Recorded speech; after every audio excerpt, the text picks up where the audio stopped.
சத்ரு. ಸೊ ಅಂತಿಮ ಶತ್ರು தொண்டை தான். ಕಂಠ ಅಥವಾ ಗಂಟಲು. சரி, இன்னைக்கு I am going to talk to you about the fire of God. ಈ ಸಮಯದಲ್ಲಿ ನಾನು ದೇವರ ಬೆಂಕಿ ಬಗ್ಗೆ ಮಾತನಾಡಲು ಬಯಸ್ತೇನೆ. மற்ற நாட்களிலே நான் பல காரியங்களை உங்களோடு பேசினேன். ಕಳೆದ ದಿನದಲ್ಲಿ ನಾನು ಅನೇಕ ವಿಷಯಗಳಲ್ಲಿ ಮಾತಾಡಿದ್ದೇನೆ. நிச்சயமாகவே அவைகள் உங்களுக்கு பிரயோஜனமாக இருந்திருக்கும் என்று நான் நம்புறேன். ನಿಶ್ಚಯವಾಗಿ ಅದು ನಮಗೆ ತುಂಬಾ ಬಹಳ ಪ್ರಯೋಜನವಾಗಿ ಇರುತ್ತದೆ ನಿಮಗೆ ಎಂದು ಬಯಸ್ತೇನೆ. அது பிரயோஜனமா இருந்துச்சா? ಪ್ರಯೋಜನವಾಗಿತ್ತಾ? கை காட்டுங்க. ಕೈ ಎತ್ತಿ ನೋಡೋಣ. சத்தமா ஒரு சத்தம் போடுங்க. ಶಬ್ದವಾಗಿ ಒಂದು ಹಲ್ಲಿಲು. அதான் சத்தமா? சரி, ಇದೇನ ಶಬ್ದ ಅಂದ್ರೆ? சரி. நான் இந்த 3 நாள் கூட்டத்துக்காக ஆயத்தமாகும் போது எனக்கு முதல் கிடைத்த செய்தி இதுதான். 3 ದಿನಗಳ ಕೂಟಕ್ಕಾಗಿ ನಾನು ಸಿದ್ಧ ಮಾಡಿಕೊಳ್ಳುವಾಗ ನನಗೆ ಮೊದಲು ಸಿಕ್ಕಿದ ಸಂದೇಶ ಇದು. ஆண்டவர் இந்த அக்னியை குறித்து என்னோடு பேசினார். ಕರ್ತನು ಈ ಒಂದು ಬೆಂಕಿಯ ಬಗ್ಗೆ ನನ್ನ ಸಂಗಡ ಮಾತನಾಡಿದ್ರು. நம்ம பெங்கி பெங்கி பெங்கி அப்படின்னு பேசின்னு இருக்கோம். ಅಗ್ನಿ ಅಗ್ನಿ ಅಗ್ನಿ ಅಂತ ಮಾತಾಡ್ತಾ ಇದೀವಿ. ஆனா இந்த அக்னியில என்ன இருக்கு? ಆದ್ರೆ ಈ ಬೆಂಕಿಯಲ್ಲಿ ಏನಿದೆ? இதனுடைய மகிமை என்ன, மேன்மை என்ன, மகத்துவம் என்ன, ಇದರ ಮಹತ್ವವೇನು, ಇದರ ಮಹಿಮೆ ಏನು, இதனுடைய மகுடம் என்ன ಇದರಲ್ಲಿರುವಂತ ಮಕುಟವೇನು என்பதை நம்ம அறியாமலே ಎಂಬುದನ್ನು ಅರಿಯದೆ அதை பெற்றுக்கொள்கிறோம். ಅದನ್ನ ಹೊಂದಿಕೊಳ್ಳುತ್ತಾ ಇದ್ದೇವೆ. அநேக சமயத்துல தெரியாமல் பேசுறோம். ಅದೇ ಸಮಯದಲ್ಲಿ ಗೊತ್ತಿಲ್ಲದೆ ಮಾತನಾಡ್ತಾ ಇದ್ದೇವೆ. அநேக ஜனங்களுடைய வாழ்க்கையை மாற்றி இருக்கிற இந்த மகிமையின் அக்கினியை எங்களால் மறக்க முடியாது. ಅನೇಕರ ಜೀವಿತವನ್ನ ಬದಲಾಯಿಸಿರುವಂತ ಈ ಮಹಿಮೆಯುಳ್ಳ ಬೆಂಕಿಯನ್ನು இதை ನಾವು பார்த்த ಮರೆಯಲಿಕ್ಕೆ ಸಾಧ್ಯವಿಲ್ಲ. அநேக போதகர்கள் இங்க உண்டு, அவங்க குடும்பத்தினர்கள் கூட இங்க இருக்காங்க. ಇದನ್ನ ಕಂಡಂತಹ ಅನೇಕ ಕುಟುಂಬಸ್ಥರುಗಳು ಇಲ್ಲಿ ಇದ್ದೀರಾ? பாஸ்டர் பாலன் சபைக்கு ஒரு முறை போயிருந்தேன். ಪಾಸ್ಟರ್ ಬಾಲನ್ ಅವರ ಸಭೆಗೆ ಒಂದು I ಸಾರಿ think that was the first time. Shiny, your sister பேர்னா பேர்ல் ஷாலினி நீ தான் பேர்ல், கரெக்ட். ஷாலினியும் நீயும் பாடும்போது உங்கள் தம்பிக்காக அந்த ட்ரிபிள் காங்கவை அடித்து ஆல்மோஸ்ட் 1.5-2 மணி நேரம் அந்த பாட்டு நிற்காமல் போச்சு. அதுக்கப்புறம் அடுத்த நாள் அவன் டெஸ்ட் எழுதணும்னு சொல்லி டெஸ்ட் எழுத முடியாமல் சுடுதண்ணிக்குள்ள கை வச்சுக்கிட்டு உட்காந்துருந்தான்னு அவங்க அப்பா எனக்கு ஃபோன் பண்ணார். ஸோ த அனாயிண்டிங் வாழ்க்கையை மாற்றி மேன்மைப்படுத்துகிறத பல இடங்களில் நாங்கள் பார்த்துருக்கோம். ಅನೇಕ ಸ್ಥಳದಲ್ಲಿ ನೋಡಿದ್ದೇವೆ. இன்றைக்கு எங்களோடு சில காரியங்கள் ಈ ದಿನವೂ ಸಹ ಕೆಲವು ಕಾರ್ಯಗಳು கடகடன்னு சொல்லுவேன், நீங்க கவனிச்சு எழுதிங்க. ವೇಗವಾಗಿ ಹೇಳುತ್ತೇನೆ, ನೀವು ಬರ್ಕೊಳ್ಳಿ. கர்த்தருக்கு ஸ்தோத்திரம். பாஸ்டர் பேனா வேணுமா? பாஸ்டர் கொடுக்க மாட்டாரா? You want pen? I'll give you. somebody give her a pen. Pastor நீங்க என்ன பண்ணுவீங்க? பாஸ்டர் கொடு பேனா.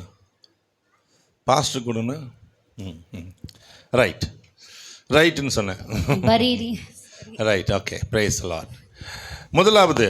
முதல்லேதாகி இந்த இன்னைக்கு நான் இந்த பேசும்போது தாவீதை குறித்து பாஸ்டர் தொடங்கினாங்க. ಸೊ ಈ ದಿನದಲ್ಲಿ ಪಾಸ್ಟರ್ ಅವರು ದಾವೀದನಲ್ಲಿ ಮೊದಲು ಸ್ಟಾರ್ಟ್ ಮಾಡಿದ್ರು, ಪ್ರಾರಂಭಿಸಿದ್ರು. ஆண்டவர்ட்ட சில காரியங்களை நான் இன்று காலையில இருந்து கேட்டுட்டு இருந்தேன். அந்த தாவீது வாழ்க்கையை வச்சு அவர் எனக்கு எக்ஸ்பிளைன் பண்ணாருங்க. ಬೆಳಗಿನ ಜಾವದಲ್ಲಿ ದಾವೀದನ ಬಗ್ಗೆ ಇಲ್ಲಿ ವಿವರಣೆಯನ್ನ ಕೊಡ್ತಾ ಇದ್ರು. சோ அதை மாத்திரம் உங்களோடு பேச விரும்புகிறேன். ಅದನ್ನ ಮಾತ್ರ ನಿಮ್ಮ ಮಧ್ಯದಲ್ಲಿ ನಾನು ಮಾತನಾಡಲಿಕ್ಕೆ ಬಯಸ್ತೇನೆ. David got the anointing of fire. ದಾವೀದನಿಗೆ ಬೆಂಕಿಯ ಅಭಿಷೇಕವನ್ನ ಹೊಂದಿದ್ದನು. புதிய ஏற்பாட்டில தான் வந்துச்சுன்னு நினைச்சிராதீங்க. ಹೊಸ ಒಡಂಬಡಿಕೆಯಲ್ಲಿ ಬಂದಿತ್ತು ಅಂದ್ಕೋಬೇಡಿ. இது ಆರಂಭத்துல இருந்து வந்துட்டு தான் இருக்கு. ಆರಂಭದಿಂದಲೂ ಬರ್ತಾನೆ ಇದೆ. அவங்க இந்த அக்கினியை பெற்றவங்க கூப்பிடும் போதெல்லாம் அக்கினி தான் வரும். ಆತನು ಕರೆಯುವಾಗೆಲ್ಲ ಅದು ಬೆಂಕಿನೇ ಬರ್ತಾ ಇತ್ತು. Every time a person who has been filled with the Holy Spirit of fire, when you call God, when you call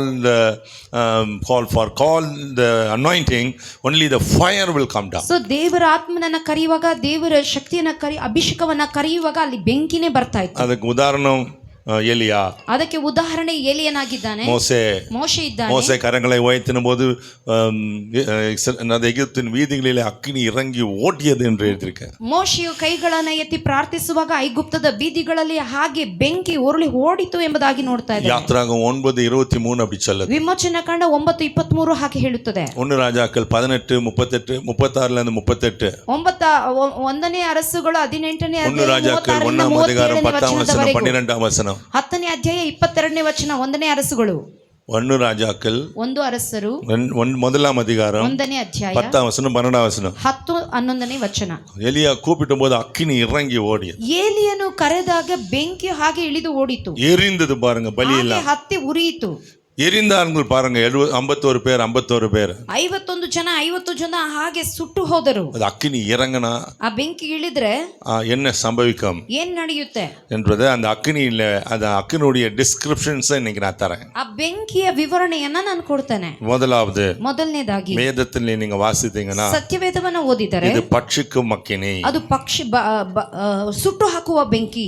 ஆமா இது பட்சிக்கும். ಅದು ಸುಟ್ಟು ಹಾಕುತ್ತದೆ. ரெண்டு விதமான பட்சிப்பு உண்டு. ಸೊ ದಹಿಸುವಂತಹುದು ಎರಡು ರೀತಿಯಲ್ಲಿ ದಹಿಸುತ್ತದೆ. ஒன்று பரிசுத்தவான்களுக்கு பாவத்தை பட்சிக்கும். ಮೊದಲನೇದಾಗಿ ಪರಿಶುದ್ಧ ಜನರಿಗೆ ಪಾಪವನ್ನ ಸುಟ್ಟು ಹಾಕುತ್ತದೆ, ದಹಿಸಿ ಹಾಕುತ್ತದೆ. நம்முடைய பாவ வாழ்க்கை எதிலெல்லாம் நம்ம விடுபட முடியலையோ அதெல்லாம் பட்சிக்கும். ಯಾವ ಪಾಪದ ಕಾರ್ಯಗಳನ್ನ ನಾವು ಬಿಡದೇ ಇದ್ದೇವೋ ಆ ಕಾರ್ಯಗಳನ್ನೆಲ್ಲ ಸುಟ್ಟು ಹಾಕುತ್ತದೆ. அது அந்த அக்கினி இறங்கினா உங்களை விடுதலையாக்கும். ಆ ಬೆಂಕಿ ಇಳಿದ್ರೆ ನಿಮ್ಮನ್ನ ಬಿಡುಗಡೆ ಮಾಡುತ್ತದೆ. அது அக்கினி அந்த கட்டுகளை சூனியங்களை மந்திரங்களை எரித்து விடும். ಆ ಬೆಂಕಿಯು ಆ ಮಾಟ ಮಂತ್ರ ಶೂನ್ಯ ಶಕುನಗಳನ್ನೆಲ್ಲ ಸುಟ್ಟು ಹಾಕುತ್ತದೆ. பல முறை நான் அதை பார்த்திருக்கிறேன். ಹಲವಾರು ಬಾರಿ ಅದನ್ನ ನಾನು ನೋಡಿದ್ದೇನೆ. கர்த்தர் எனக்கு சில கிருபைகளை தந்தார் என்பதற்கு சொல்றதை விட அதனுடைய கிரியைகளை நான் சொல்ல உங்களுக்கு ஆசைப்படுகிறேன். ಕರ್ತನು ನನಗೆ ಇಂತಹ ಕಾರ್ಯಗಳನ್ನು ಕೊಟ್ಟರು ಎಂಬುದಕ್ಕಿಂತಲೂ ಅದರ ಕ್ರಿಯೆಗಳನ್ನು ಹೇಳಿಕೆ ಬಯಸ್ತೇನೆ. யாரையாவது உங்களிடத்துல வியாதியோடு கொண்டு வந்து நிறுத்தினால் அது வியாதியா அல்லது அது பிசாசின் சம்பவமா அல்லது பிசாசு உள்ளே இருக்குதா என்பதெல்லாம் தெரியாமலே சில பேர் எடுத்து இடத்துல ஜெபம் பண்ணுவாங்க. ಯಾರೋ ಒಬ್ರು ವ್ಯಾಧಿಗ್ರಸ್ತರನ್ನ ನಿಮ್ಮ ಬಳಿಗೆ ಕರ್ಕೊಂಡು ಬಂದ್ರೆ ಅದು ನಿಜವಾಗೂ ವ್ಯಾಧಿನ ಅಥವಾ ದುರಾತ್ಮದಿಂದ ತುಂಬಲ್ಪಟ್ಟಿದೆಯಾ ಸೈತಾನನ ಕ್ರಿಯೆನ ಅಂತ ಅರ್ಥವಾಗದೆ ಅದಕ್ಕಾಗಿ ಪ್ರಾರ್ಥಿಸ್ತಾರೆ. Unless you specifically say that sometimes some demon will not depart. So ಕೆಲವೊಂದು ಉದ್ದೇಶಪೂರ್ವಕವಾಗಿ ಆ ದುರಾತ್ಮದ ಕುರಿತಾಗಿ ನೀವು ತಿಳಿದನ್ನ ಕಳಿಸದೆ ಹೋದ್ರೆ ಅದು ಹೋಗೋದಿಲ್ಲ. அந்த இவ்வளவு பேர் உட்கார்ந்திருக்கீங்க. ಇಷ್ಟು ಜನ ಕುಂತಿದ್ದೀರಾ. சிஸ்டர் பூர்ணிமானா ஒருத்தர் தான் எந்திரிப்பாங்க. ಸಿಸ್ಟರ್ ಪೂರ್ಣಿಮಾ ಅಂದ್ರೆ ಒಬ್ರು ಮಾತ್ರ ಎದ್ದೇಳ್ತಾರೆ. ஆமா. ಹೌದು. ಶಾಲಿನ ஒருத்தர் தான் எந்திரிப்பாங்க. ಶಾಲಿನ್ ಅಂದ್ರೆ ಒಬ್ರು ಎದ್ದೇಳ್ತಾರೆ. ஏன்? ಯಾಕೆ? அவங்க பேர் அது. ಅವರ ಹೆಸರು ಅದು. அதே போல பிசாசுகளுக்கும் ಅದೇ ರೀತಿಯಾಗಿ அந்த ದುರಾತ್ಮಗಳಿಗೆ பேரை சொன்னாதான் கிளம்பி வெளியே வரும். ಹೆಸರನ್ನ ಉದ್ದೇಶಪೂರ್ವಕವಾಗಿ ಅದರಲ್ಲಿರುವ ಹೆಸರನ್ನ ಹೇಳಿ ಓಡಿಸಬೇಕು. உள்ள இருக்கிற எல்லா பையன் வெளியே வந்தா வராது. ಸೊ ಒಳಗಿರುವ ಎಲ್ಲ ದೆವ್ವ ಈಚೆ ಬಾ ಅಂದ್ರೆ ಬರಲ್ಲ. அது இச்சை நாவியனா அது இச்சை நாவியை அறிந்து கொள்ளணும். ಅದು ಶಾರೀರಿಕ ಇಚ್ಛೆಯ ಆತ್ಮ ಎಂಬುದಾಗಿ ಹೇಳಿದ್ರೆ ಆ ಇಚ್ಛೆ ಆತ್ಮ ಹೊರಗೆ ಬರುತ್ತೆ. ஸ்பிரிட் ஆஃப் லஸ்ட்னா அதை கண்டுபிடிக்கணும். ಸೊ ಶರೀರದ ಇಚ್ಛೆಯ ಆತ್ಮ ಅಂತ ಹೇಳುವಾಗ ಅದನ್ನ ಕಂಡುಹಿಡಿಬೇಕು. இதுலயே குரூப்பிசம் உண்டு. ಇದರಲ್ಲೂ ಗುಂಪುಗಳುಂಟು. அந்த குரூப் பேர்ல போய் சொன்னாலும் அது இண்டிவிஜுவலாய் சொன்னாலும் அதனுடைய வேலையை செய்யும். ಆ ಗುಂಪುಗಳನ್ನ ಹೆಸರು ಹೇಳುವಾಗ ಪ್ರತ್ಯೇಕಿಸಿ ಹೇಳುವಾಗ ಅದು ತಿಳಿದು ಬರುತ್ತದೆ. பாருங்க கர்த்தருடைய ஊழியத்துல ಕರ್ತನ ಸೇವೆಯಲ್ಲಿ ನೋಡಿ சீஷர்களும் சரி மற்ற ஊழியக்காரங்களும் சரி ஒரு பேயை ஓட்டும்படி முழுசும் பிரயாணம் பண்ணாங்க, அடுத்த நாளும் பண்ணாங்க. ಸೊ ಶಿಷ್ಯರುಗಳು ಆಗಿರ್ಲಿ ಅಥವಾ ಸೇವಕರುಗಳಾಗಿರ್ಲಿ ಆ ದಿನನೂ ಪ್ರಾರ್ಥನೆ ಮಾಡಿದ್ರು. அவங்களால அந்த காரியத்துல ஜெயம் பெறவே முடியல. ಯಾಕಂದ್ರೆ ಅವರಿಂದ ಆ ಕಾರ್ಯವನ್ನ இயேசுவிட்ட கொண்டு வந்து நிறுத்தினாங்க. இயேசுவிட்ட கொண்டு வந்து நிறுத்தினாங்க. ಯೇಸುವಿನ ಬಳಿಗೆ ಕರ್ಕೊಂಡು ಬಂದು ನಿಲ್ಲಿಸಿದ್ರು. இப்ப இயேசு ஒரு காரியம் சொன்னார். ಯೇಸು ಸ್ವಾಮಿ ಒಂದು ಕಾರ್ಯ ಹೇಳಿದ್ರು. செவிடும் ஊமையுமான ஆவியே வெளியே போ. ಕಿವಿಡ ಮೂಕಾತ್ಮವೇ. அது யாருக்குனாவது பிசாசுக்கு செவிடுன்னு தெரியுமா உங்களுக்கு? ಸೊ ಆ ಒಂದು ದೆವ್ವಕ್ಕೆ ದುರಾತ್ಮಕ್ಕೆ ಕಿವಿಡು ಅಂತ ನಿಮ್ಗೆ ಯಾರಿಗಾದ್ರೂ ಗೊತ್ತಾ? அதனுடைய பேர் தான் செவிடுனா அது செவிடு இல்ல. ಸೊ ಅದರ ಹೆಸರು ಕಿವಿಡು ಆತ್ಮ ಅಂತ.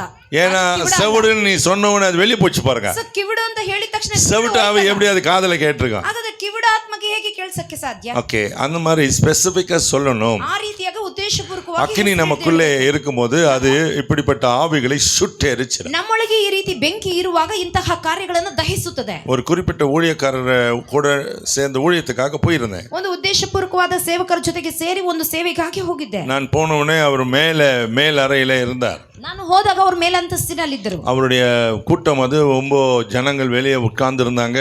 ಅವರ ಕೂಟ ನೋಡುವಾಗ ಹೊರಗಡೆ ಎಲ್ಲ ಹೇರಳವಾಗಿ ಜನರು ಕೂತಿದ್ರು. அவர் மிகுந்த வருத்தத்தோடு உட்கார்ந்தார். ಅವರು ತುಂಬಾ ದುಃಖದಿಂದ ಕೂತಿದ್ರು. எனக்கு என்னப்பா ஒண்ணுமே தெரியல, எனக்கு அபிஷேகம் இல்லை, ஒன்றும் இல்லை, ரொம்ப ಬೇಜಾರಾகிறேன் அப்படின்னு சொல்லி கூட இருக்கிறவங்ககிட்டயும் சொல்லிட்டு இருந்தார். ಜೊತೆಗಿದ್ದವ್ರಿಗೆ ಹೇಳಿದ್ರು ಏನಪ್ಪ ಏನ್ ಮಾಡೋದು ಗೊತ್ತಿಲ್ಲ, ಅಭಿಷೇಕನೇ ಇಲ್ಲ ಅಂತ ಹೇಳಿ ಚಿಂತೆ ಮಾಡ್ತಾ ಕೂತಿದ್ರು. நான் மேலே போனோன்னே எனக்கு கூட நடந்து நிற்குது, அங்கே வர்ஷிப் நடந்து நிற்குது, இவர் போய் பேசணும். ಇವರು ಹೋಗಿ ಮೇಲೆ ಮಾತನಾಡಬೇಕು, ಆರಾಧನೆ ನಡೀತಾ ಇದೆ.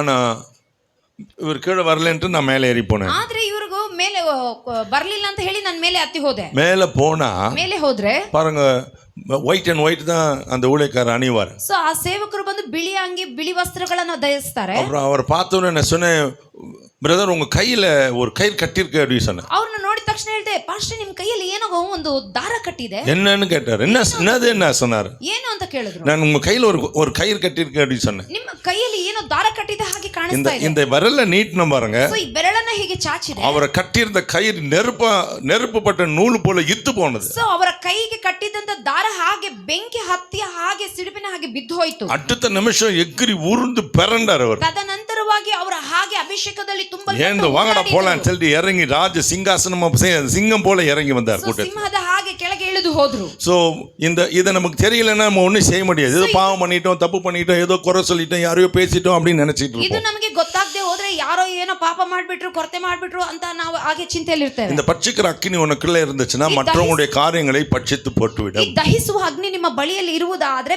ಬೇರೆ ನಮಗೆ ಬೇಡದ ಕಾರ್ಯಗಳನ್ನು ದಹಿಸಿ ಬಿಡುತ್ತದೆ. அல்லேலூயா சொல்லுங்க. ಹಾಲೆಲೂಯಾ ಹೇಳಿ. It's a very important fire. ಇದು ತುಂಬಾ ಪ್ರಾಮುಖ್ಯವಾದಂತ ಬೆಂಕಿ. வேற எதுக்கு அது கிளம்பாது. ಬೇರೆ ಯಾವುದಕ್ಕೂ ಅದು ಬಿಟ್ಟು ಹೋಗುವುದಿಲ್ಲ. நெருப்புல தான் கிளம்பும். ಅದಕ್ಕೆ ಮಾತ್ರನೇ ಅದು ಬಿಟ್ಟು ಹೋಗುತ್ತದೆ. கர்த்தருக்கு மகிமை உண்டாகட்டும். ಕರ್ತನಿಗೆ ಮಹಿಮೆ ಉಂಟಾಗಲಿ. இரண்டாவது, ಎರಡನೇದಾಗಿ பற்றி பிடிக்கும் அக்கினி. ಹತ್ತಿ ಉರಿಯುವ ಬೆಂಕಿ. உங்களை வந்து பற்றி புடிச்சுக்கும். ಅದು ನಿಮ್ಮನ್ನ ಹಾಗೆ ಹತ್ತಿ ಹಿಡಿಯುತ್ತದೆ. எனக்கு ரொம்ப பிடிச்ச டாபிக் அது. ಸೋ ನನಗೆ ತುಂಬಾ ಬಹಳ ಇಷ್ಟವಾದ நான் நிறைய பாலியே எடுத்தேன் இன்னைக்கு லிஸ்ட். எனக்கு கர்த்தர் சொல்லும்போது பாலியே இருந்துச்சு, எல்லாம் பான்னு வரும் பாருங்க. ಕರ್ತನು ಹೇಳುವಾಗ ಪಾಪ முதல் பட்சிக்கிற அக்கினி இப்ப பற்றி பிடிக்கும் அக்கினி. ಮೊದಲನೇದಾಗಿ ದಹಿಸುವ ಅಗ್ನಿ ಅಂತ ಹೇಳಿದೆ, ಎರಡನೇದಾಗಿ ಹತ್ತಿ ಹಿಡಿಯುವ ಅಗ್ನಿ. பிடிச்சுக்கோ, உங்ககிட்ட வந்து ಹಿಡಿದುಕೊಳ್ಳುತ್ತೆ. ಹಾಗೆ என்ன செய்யுது பாருங்க. ಏನ್ ಮಾಡುತ್ತೆ ನೋಡಿ. மோசே ஆடுகளை மேய்த்து கொண்டிருந்தான். ಕುರಿಗಳನ್ನ ಮೇಯಿಸ್ತಾ ಇದ್ದ. ஆடு மேய்த்து கொண்டிருந்த அவனுடைய வாழ்க்கையில ಕುರಿ ಮೇಯಿಸಿದ್ದ ಅವನ ಜೀವಿತದಲ್ಲಿ திடீரென்று ஒரு இடத்துல ஒரு முட்புடுதல் எரிந்து கொண்டிருந்தது.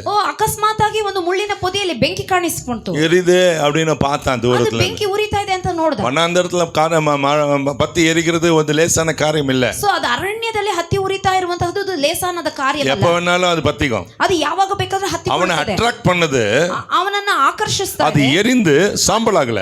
ಅದು ಹತ್ತಿ ಉರಿತಾ ಇದ್ರೆ ಆದ್ರೆ ಅದು ಬೂದಿ ಆಗ್ಲಿಲ್ಲ. It was burning but it did not become an ash. ಅದು ಹತ್ತಿ ಉರಿತಾ ಇದೆ ಆದ್ರೆ ಅದು ಬೂದಿ ಆಗ್ಲಿಲ್ಲ. அதுதான் அவனை அட்ராக்ட் பண்ணுச்சு. ಅದೇ ಅವನನ್ನ ಆಕರ್ಷಿಸಿತು. ஆகவே அவனை உற்று பார்க்க கிட்ட போனான்னு எழுதிருக்கு. ಅದನ್ನ ನೋಡಿ ದೃಷ್ಟಿಸಿ ನೋಡಿ ಅದನ್ನ ನೋಡುವುದಕ್ಕಾಗಿ ಬಹಳ ಹತ್ತಿರ ಹೋದ. அப்பொழுது கர்த்தர் அவனை பார்த்தார். ಆಗ ಕರ್ತನು ಅವನನ್ನ ನೋಡಿದನು. யாத்ராகமம் 3 அதிகாரத்துல முதல் 5-10 வசனத்துல அது எழுதப்பட்டிருக்கு. ವಿಮೋಚನ ಕಾಂಡ 3ನೇ ಅಧ್ಯಾಯದ ಮೊದಲ 10 ವಚನಗಳಲ್ಲಿ ಅದು அப்பொழுது ಬರೆಯಲ್ಪಟ್ಟಿದೆ. கர்த்தர் அவனை பார்த்து சொன்னார், ಆಗ ಕರ್ತನು ಅದನ್ನ நீ ನೋಡಿ நிக்கிற ಹೇಳಿದರು, பூமி பரிசுத்த பூமி, ನೀವು ನಿಂತಿರುವ ಸ್ಥಳವು ಪರಿಶುದ್ಧ ಭೂಮಿ. உன் காலில போட்டிருக்க பாதரட்சியை அவுத்து விட்டு வான்னு ನಿನ್ನ சொன்னார். ಕಾಲಿನಲ್ಲಿ ಮೆಟ್ಟಿಕೊಂಡಿರುವಂತಹ ಆ ಒಂದು ಚಪ್ಪಲಿಯನ್ನ ಕೆರವನ್ನ ಬಿಟ್ಟು ಬಾ ಅಂದ್ರು. அந்த இடத்துல ஒரு காரியம் சம்பவித்தது. ಆ ಸ್ಥಳದಲ್ಲಿ ಒಂದು ಕಾರ್ಯ ನಡೆಯಿತು. நம்ம அக்கினியை பார்க்கிறோம், மோசேயை பார்க்கிறோம், கர்த்தருடைய சத்தத்தை கேட்கிறோம். ಬೆಂಕಿಯನ್ನ ನೋಡ್ತೇವೆ, ಮೋಶೆಯನ್ನ ನೋಡ್ತೇವೆ, ಕರ್ತನ ಸ್ವರವನ್ನ ಕೇಳ್ತಾ ಇದ್ದೇವೆ. அவனுடைய ஆசையை அவன் பார்த்ததையும் பார்க்கிறோம். ಅವನು ನೋಡಿದ್ದನ್ನು ಕೂಡ ಆಶ್ಚರ್ಯವಾಗಿದ್ದದನ್ನು ಕೂಡ ನೋಡ್ತಾ ಇದ್ದೇವೆ. அந்த ಅக்கினி ಅವனை பிடித்து கொண்டது. ಆದ್ರೆ ಆ ಬೆಂಕಿ ಅವನನ್ನ ಹಾಗೆ ಹಿಡಿದುಕೊಂಡಿತು. It caught him there. ಅವನನ್ನ ಹಿಡಿಯಿತು. பற்றி பிடிக்கிற அக்கினி, பற்றி ಹತ್ತಿ பிடிச்சிச்சு. ಹಿಡಿಯುವಂತಹ ಬೆಂಕಿ, பேய் பிடிச்சிக்கிற மாதிரி ದೆವ್ವ ಹಿಡಿಯುವ ಹಾಗೆ. சில பேர் சொல்றாங்க அது பிடிச்சிக்கிச்சுப்பா என்ன, ಕೆಲವರು ಹೇಳ್ತಾರೆ ಅದು ಹಿಡ್ಕೊಂಡು குரங்கு பிடிச்சிக்கிச்சு என்ன, ಕೋತಿ ಹಿಡಿಯಿತು, நாய் பிடிச்சிக்கிச்சு என்ன, ನಾಯಿ ಹಿಡಿಯಿತು. இதெல்லாம் மனுஷ காலம், உலக காரியம். ಇವೆಲ್ಲ ஆனா ஆவியானவர் நம்மளை பற்றி பிடித்துக் கொள்வார். ಪರಿಶುದ್ಧಾತ್ಮನು ನಿಮ್ಮನ್ನ ಹತ್ತಿ ಹಿಡಿದುಕೊಂಡಿದ್ದಾನೆ. அதுக்கப்புறம் அவன் வாழ்க்கை முழுசும் பாருங்க அங்க விடவே இல்லை அவரு. ಅನಂತರ ಅವನ ಜೀವಿತವನ್ನ ಅವನ ಜೀವಿತದಾದ್ಯಂತ ಬಿಡಲೇ ಇಲ್ಲ. மோசே தப்பு தோன்றதெல்லாம் உண்மைதான். ಮೋಶೆ ತಪ್ಪು ಮಾಡಿದ್ದು ನಿಜವೇ. ஆனா அவனை விடவே இல்லை கர்த்தர். ಆದ್ರೆ ದೇವರು ಅವನನ್ನ ಬಿಟ್ಟು The anointing caught him.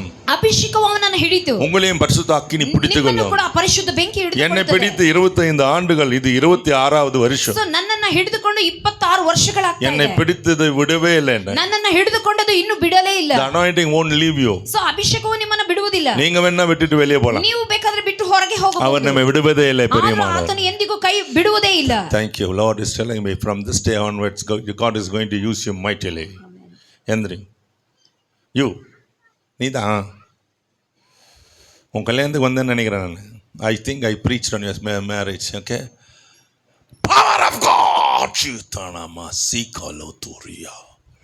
Oh, wonderful Holy Spirit. Shishabasi Natha Lagadina. This fire is catching her today. Mighty Holy Spirit. Mighty Holy Spirit. Mighty Holy Spirit. Thank you, Holy Spirit. Thank you, God. கர்த்தருடைய மகிமை இன்றிலிருந்து ஒன்று விட்டு நீங்காது. ஆண்டவருக்கு மகிமை உண்டாகட்டும். மூன்றாவது இதே மகிமை அப்போஸ்தலர் நடபடிகள் புத்தகம் 2ஆம் அதிகாரம் 1 முதல் 14 வசனங்களை நீங்க பாத்தீங்கன்னா சீஷர்களை பிடித்தது. ಅಪೊಸ್ತಲ ಕೃತ್ಯಗಳು 2ನೇ ಅಧ್ಯಾಯದಲ್ಲಿ ನೋಡುವುದಾದ್ರೆ ಶಿಷ್ಯರನ್ನ ಹತ್ತಿ ಹಿಡಿಯಿತು. It caught them.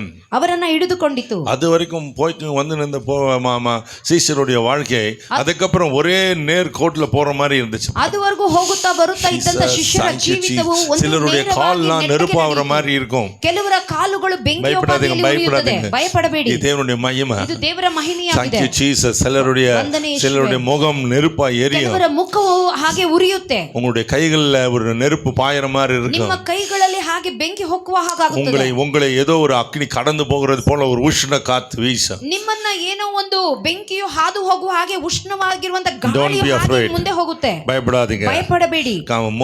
இந்த சீஷர்கள் வாழ்க்கையில அந்த அக்கினி பிடித்தது. ಶಿಷ್ಯರ ಜೀವಿತದಲ್ಲಿ ಅದು ಹತ್ಕೊಂಡು ಹಿಡಿಯಿತು. எழுந்து நின்னு பிரசங்கம் நான் பாருங்க. ಅವರು ಎದ್ದು ನಿಂತು ಪ್ರಸಂಗ ಮಾಡಿದ್ರು ನೋಡಿ. ஒரே பிரசங்கத்துல 3000 பேர் ரட்சிக்கப்பட்டாங்க. ಒಂದೇ ಪ್ರಸಂಗದಲ್ಲಿ 3000 ಜನರು ರಕ್ಷಣೆ ಹೊಂದಿದ್ರು. பேதுருடைய வாழ்க்கையில ஒரே ஒரு பிரசங்கம். ಪೇತ್ರನ ಜೀವಿತದಲ್ಲಿ ಒಂದೇ ಸಂದೇಶ. That was his first sermon after this fire. So ಬೆಂಕಿಯನ್ನು ಹೊಂದಿದ ತರುವಾಯ ಒಂದೇ ಸಂದೇಶ. 3000 பேர், 3000 ಜನ, 5000 பேர், 5000 ಜನ, கணக்கிட முடியாதவங்க. ಸೊ ಲೆಕ್ಕಿಸಲು ಆಗದಷ್ಟು ಜನ. அடுத்தது ನಂತರ பலிபீடத்தில் இருக்கிற அக்கினி. ಸೊ ಯಜ್ಞ ವೇದಿಯ ಮೇಲಿರುವಂತ ಬೆಂಕಿ, பலிபீடத்தின் அக்கினி. ಸೊ ಯಜ್ಞ ವೇದಿಯ ಮೇಲಿನ ಬೆಂಕಿ. இதை குறித்து நாம் அறிய வேண்டியது அவசியமா இருக்கு. ಇದರ ಬಗ್ಗೆ ನಾವು ತಿಳಿಯಬೇಕಾಗಿದೆ. நிறைய பேருக்கு பலிபீடத்துல எப்படி அக்கினி வருதுன்னு தெரியல. ಯಜ್ಞ ವೇದಿಯ ಮೇಲೆ ಹೇಗೆ ಆ ಬೆಂಕಿ ಬರ್ತದೆ ಅಂತ ಕೆಲವರಿಗೆ ಗೊತ್ತಿಲ್ಲ. This anointing is this fire is not earthly fire. ಈ ಅಭಿಷೇಕವು ಲೋಕದ ಅಭಿಷೇಕವಲ್ಲ. This is heavenly fire. ಇದು ಪರಲೋಕದ ಅಭಿಷೇಕವಾಗಿದೆ. எப்படி நம்ம இது வந்து பரலோக அக்கினி சொல்றோம்னா, ಇದು ಪರಲೋಕದ ಬೆಂಕಿ ಅಂತ ಹೇಗೆ ಹೇಳುತ್ತೇವೆ ಅಂದ್ರೆ, சாலமோன் ஜெபம் பண்ணும்போது, ಸೌಲನು ಪ್ರಾರ್ಥಿಸುವಾಗ, தாவீது ஜெபம் பண்ணும்போது, ದಾವೀದನು ಪ್ರಾರ್ಥಿಸುವಾಗ,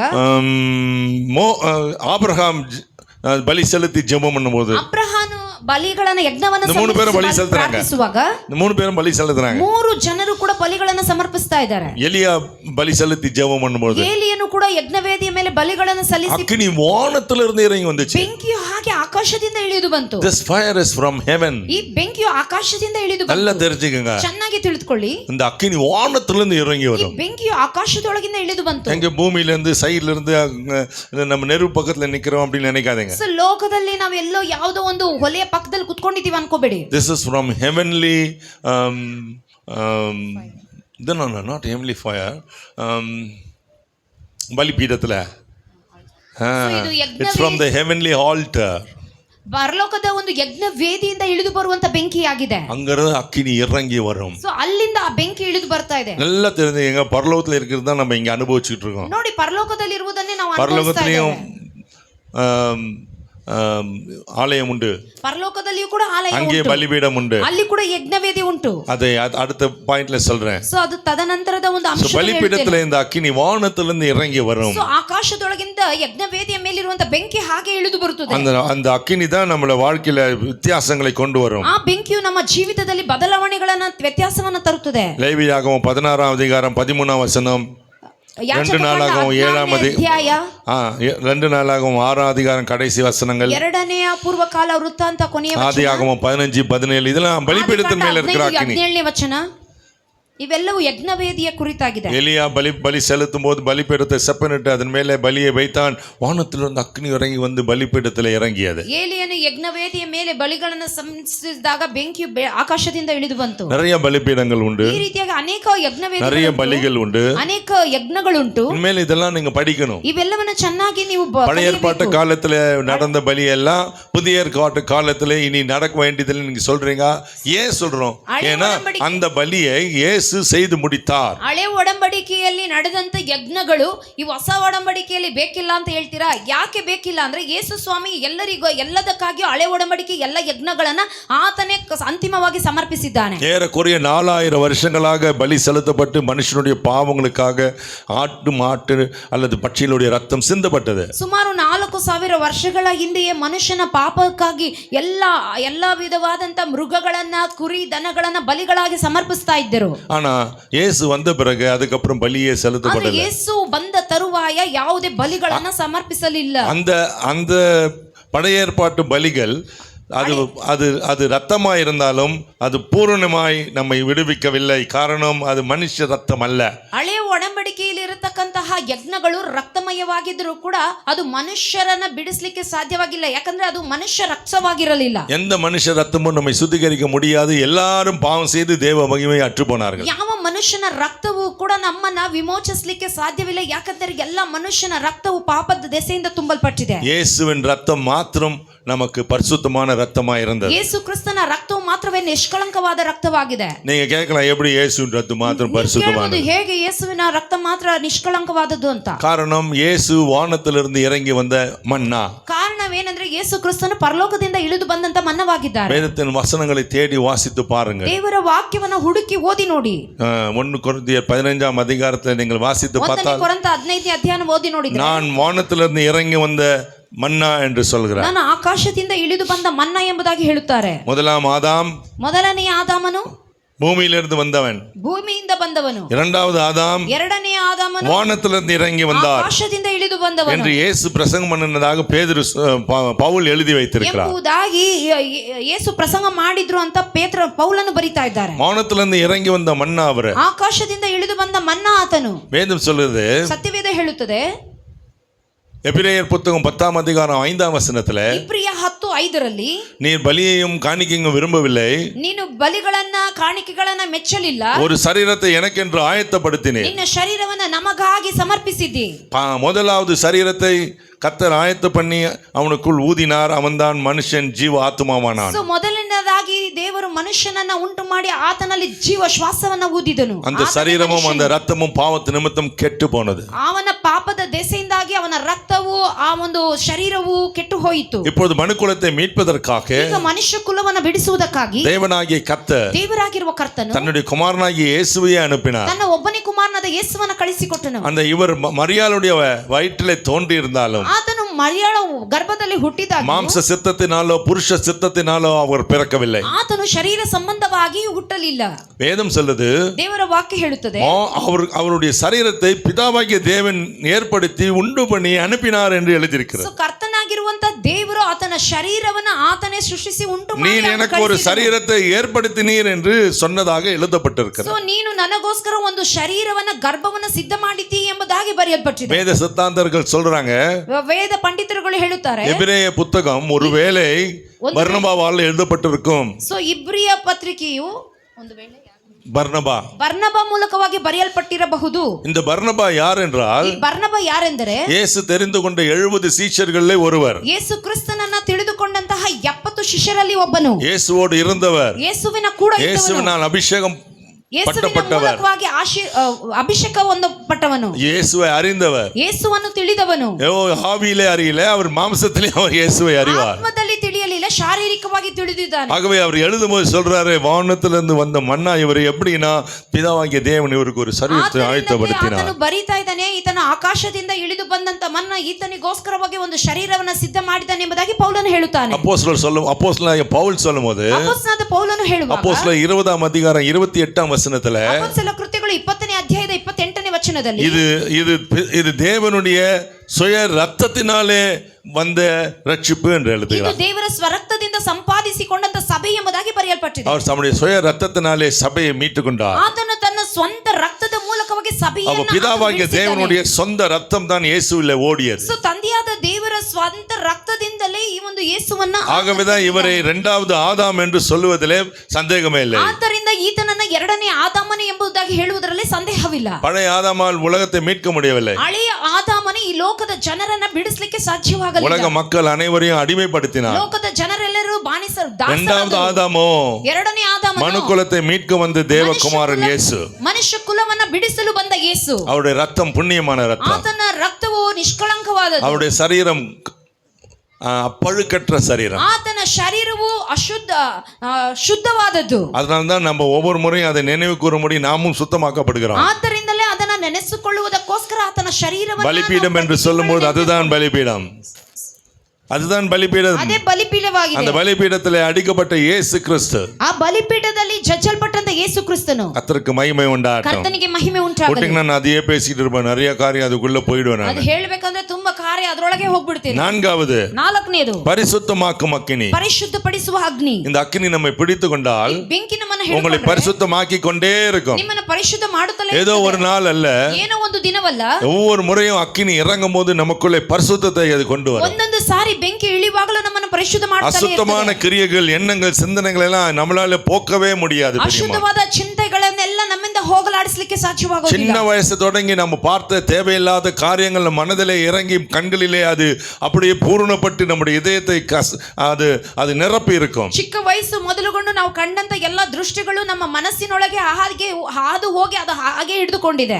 ஆனா அதுல இருந்து வெளிப்படணும்னா ಅದರಿಂದ ಹೊರಗೆ ಬರಬೇಕಾದ್ರೆ ஒரு காரியம் நம்ம விடுதலை ಒಂದು ஆகாது. ಕಾರ್ಯವೂ ನಮ್ಮನ್ನು ಬಿಡೋದಿಲ್ಲ. ஆனால் இயேசு கிறிஸ்துவின் ரத்தம் நம்மை கழுவும் போது பரிசுத்த ஆவியினுடைய அக்கினி நமக்குள்ளே இறங்குகிறது. ಯೇಸು ಕ್ರಿಸ್ತನ ರಕ್ತ ನಮ್ಮನ್ನು ಶುದ್ಧಿ ಮಾಡುವಾಗ ಪರಿಶುದ್ಧಾತ್ಮನ ಬೆಂಕಿ ಶಕ್ತಿ ನಮ್ಮಲ್ಲಿ ಇಳಿದು ಬರುತ್ತದೆ. பாவ வேர் சுட்டெரிக்கப்படுகிறது. ಆ ಪಾಪದ ಬೇರುಗಳು ಸುಡಲ್ಪಡುತ್ತದೆ. நான் சின்ன பையனா ஒரு வாலிப பையனா இருக்கும் சிகரெட் படிப்பா சிகரெட். ನಾನು ಯವನಸ್ಥನಾಗಿರುವಾಗ ನಾನು ಸಿಗರೆಟ್ ಅನ್ನು ಓಡಿತಾ ಇದ್ದೆ. பயங்கரமா அடிப்பா சிகரெட். ಚೆನ್ನಾಗಿ ಸಿಗರೆಟ್ ಸೇರ್ತಾ ಇದ್ದೆ. அப்போ ஒரு நாள் எங்க அம்மாக்கு தெரிஞ்சிச்சு இந்த ಒಂದಿನ ನಮ್ಮ ಅಮ್ಮಗೆ ಈ ಗುಟ್ಟು ಗೊತ್ತಾಗ್ಬಿಡ್ತು. தாய் ரொம்ப அன்பானவங்க. ನಮ್ಮ ಅಮ್ಮ ತುಂಬಾ ಪ್ರೀತಿಮಯವಾಗಿದ್ರು. ஒரு நாள் என்னை கூப்பிட்டு ரொம்ப அழுதாங்க. ಒಂದಿನ ನನ್ನನ್ನು ಕರೆದು ತುಂಬಾ ಅತ್ರು. இனிமேல் நீ குடிக்கூடாது, ಇನ್ಮೇಲೆ ಹಿಂಗ್ ಕುಡಿಬಾರ್ದು, சின்ன வயசுலயே நீ செத்து போகிற மாதிரி நீ வியாதிப்பட்டு இருந்த, இனி நீ பிடிச்சினா உன் லங்ஸ் திரும்பியும் கெட்டு போயிடும், நீ அதுக்கு போக கூடாதுன்னு சொன்னாங்க. ಚಿಕ್ಕ ವಯಸ್ಸಲ್ಲೇ ಈ ತರ ಮಾಡಿದ್ರೆ ನೀ ಚಿಕ್ಕ ವಯಸ್ಸಲ್ಲೇ ಒಂದು ಶ್ವಾಸಕೋಶ. எங்க அம்மா அழுகுறத என்னால பார்க்க முடியல. ನಮ್ಮಮ್ಮ ಅಳೋದು ನನಗೆ ನೋಡ್ಲಿಕ್ಕೆ ಆಗ್ಲಿಲ್ಲ. எங்க அம்மா சொன்னாங்க ப்ராமிஸ் பண்ணு. ನಮ್ಮಮ್ಮ ಹೇಳಿದ್ರು ಭಾಷೆ ಕೊಡು. சரி ப்ராமிஸ். ಸತ್ಯ ಮಾಡಿದ್ರು. நான் நினைச்சேன் என்னைக்காவது ஒரு அம்மா செத்து போயிடுவாங்க. ನಾನು ಅನ್ಕೊಂಡೆ ನಮ್ಮಮ್ಮ ಯಾವತ್ತಾದ್ರೂ ಒಂದಿನ என்னைக்கு சாவறாங்க அன்னைக்கு தொடங்குவோம், ಯಾವತ್ ಸಾಯ್ತಾರೋ ಅವತ್ ಮತ್ತೆ ಸೇದೋಣ. ஆமா அப்படிதான் நினைச்சேன், உண்மையிலே நினைச்சேன். ನಿಜವಾಗ ಹಂಗ ಅನ್ಕೊಂಡೆ.